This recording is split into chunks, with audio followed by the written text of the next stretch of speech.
अध्याय 9। मेरी तमिलनाडु यात्रा। यात्रा वर्णन। यह पाठ यात्रा वर्णन शैली में रचा गया है। इस यात्रा विवरण में दक्षिण भारत को प्राकृतिक विशेषताओं के साथ साथ तमिलनाडु के भौतिक स्वरूप, वहाँ के दर्शनीय स्थल, शिल्प सौंदर्य और वहाँ के निवासियों की जीवन शैली का रोचक एवं ज्ञानवर्धक वर्णन किया गया है। इससे हम अपने देश की विविधता से परिचित होते हैं तथा दूसरी ओर विविधता में छिपी सांस्कृतिक एकता से भी। तमिलनाडु भारत के दक्षिणी सीमांत में तिकोनी आकृति वाला प्रदेश है। चेन्नई यहाँ की राजधानी है। कावेरी नदी इसे 2 भागों में बांटती है, अपनी सहायक नदियों और नहरों से। यह नदी सारे भूभाग को वर्ष भर उपजाऊ बनाए रखती है। पोल्याची और पालघाट के बीच की उर्वरा वादियाँ और कंबन की उपजाऊ घाटियाँ अपने प्राकृतिक दृश्यों से पर्यटकों का मन मोह लेती है। पूर्वी घाट की पहाड़ियों के दक्षिणी छोरों का मिलन तमिलनाडु में हुआ है। यहाँ के ऊटकमंड ऊटी को तो पर्वतीय रानी कहा जाता है। शांत और एकांत प्रिय लोगों के लिए कोडाइकनाल जैसा रमणीक स्थल भी यहाँ है। मैं अपने माता पिता के साथ तमिलनाडु एक्सप्रेस से तमिलनाडु की राजधानी चेन्नई पहुँचा। दूसरे दिन हम चेन्नई का समुद्र तट देखने निकले। वहाँ कण्णगी की मूर्ति की ओर देखकर मेरे मन में तरह तरह के भाव उठने लगे। गाइड ने हमें बताया तमिल का एक काव्य ग्रंथ है, शिलप्पधिकारम। यह मूर्ति उसी काव्य की नायिका कण्णगी की है। रानी का नूपुर खो जाने पर राजा ने इसके पति को भ्रांतिवश चोर समझकर मरवा डाला था। जब इस देवी को पता चला तो वह क्रोध की मुद्रा में राजा के पास जाकर अपने पैर का वैसा ही नूपुर हाथ में लेकर दिखाते हुए कहने लगी कि दूसरा नूपुर भी मेरा ही है, मेरे पति चोर नहीं थे। वही क्रोध का भाव इस मूर्ति से प्रकट हो रहा है। इस मूर्ति को देखने के बाद हम लोग समुद्र तट की ओर बढ़ने लगे। वहाँ हमने छोटी बड़ी अनगिनत नावें देखी। पास ही छोटी बड़ी मछलियों का अंबार देखकर हमारी आंखें फटी की फटी रह गई। हमें बताया गया कि यहाँ के मछुआरे जोखिम भरा जीवन जीते हैं। रात में मछुआरे अपनी नावों को लेकर गहरे समुद्र में चले जाते हैं और मछलियों को पकड़कर सुबह होने पर तट पर लौट आते हैं। मैं बोल उठा, सोती हुई मछलियों को छल से पकड़ते हैं ये मछुआरे। मेरी भोली भाली बात सुनकर सब हंसने लगे। अब हम कपालेश्वर का मंदिर देखने के लिए चल पड़े। मैंने गाइड को टोक कर पूछा, गोपुरम किसे कहते हैं? गाइड ने समझाया, गोपुरम मंदिर के मुख्य द्वार का दूसरा नाम होता है। दक्षिण भारत के सभी मंदिरों के सामने सुंदर तालाब होते हैं। तालाब के चारों तरफ सीढ़ियां बनी होती हैं। कपालेश्वर मंदिर के तीनों ओर प्रवेश द्वार हैं। हर प्रवेश द्वार पर सुंदर गोपुरम है। इस मंदिर में अद्वितीय आकर्षक शिल्पकला के नमूने देखने को मिलते हैं। कहा जाता है कि इसी के आसपास कहीं प्रसिद्ध तमिल कवि तिरुवल्लुवर रहते थे। दूसरे दिन हम लोग महाबलीपुरम के लिए रवाना हुए। महाबलीपुरम चेन्नई से 60 किलोमीटर की दूरी पर स्थित है।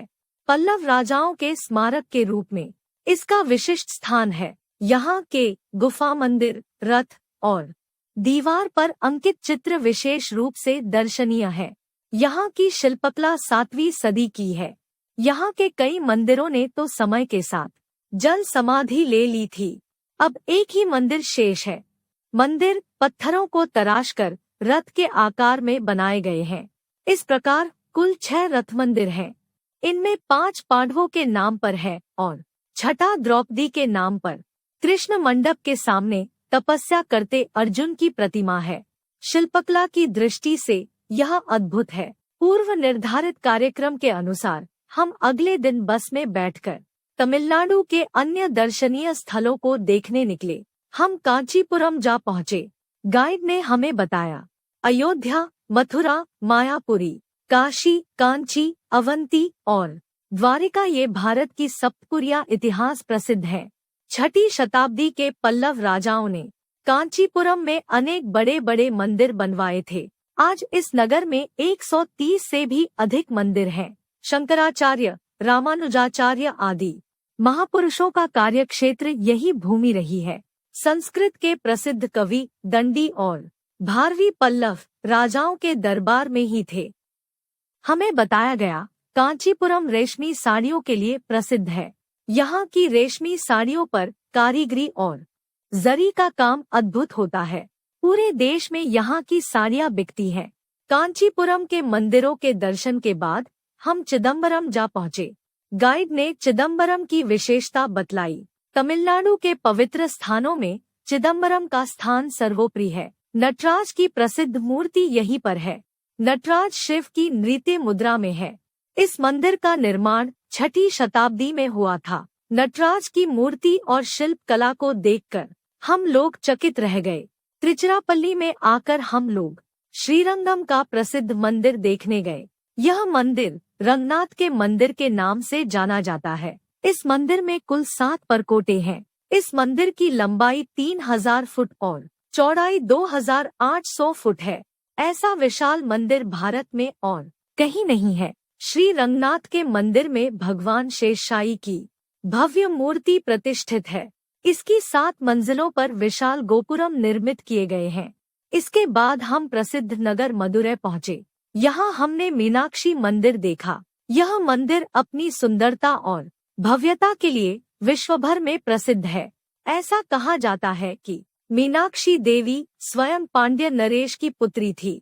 अपनी शक्ति के बल पर उन्होंने शिवजी सुंदरेश्वर से विवाह किया था। एक तरफ मीनाक्षी का मंदिर है तो दूसरी ओर सुंदरेश्वर का मंदिर है। यहाँ का शिल्प देखते बनता है। यहाँ प्रतिवर्ष चैत महीने में रथोत्सव का आयोजन होता है। संत कवि तिरुवल्लुवर द्वारा रचित तथा तमिल भाषा के वेद के रूप में मान्य कृति तिरुक्कुरल का संबंध इसी नगर से जोड़ा जाता है। मदुरै शहर का स्थान चेन्नई के बाद दूसरा है। मदुरै से हम रामेश्वरम आए। इस मंदिर के चारों ओर विशाल गोपुरम है। यहाँ मीठे पानी के 22 कुंड है।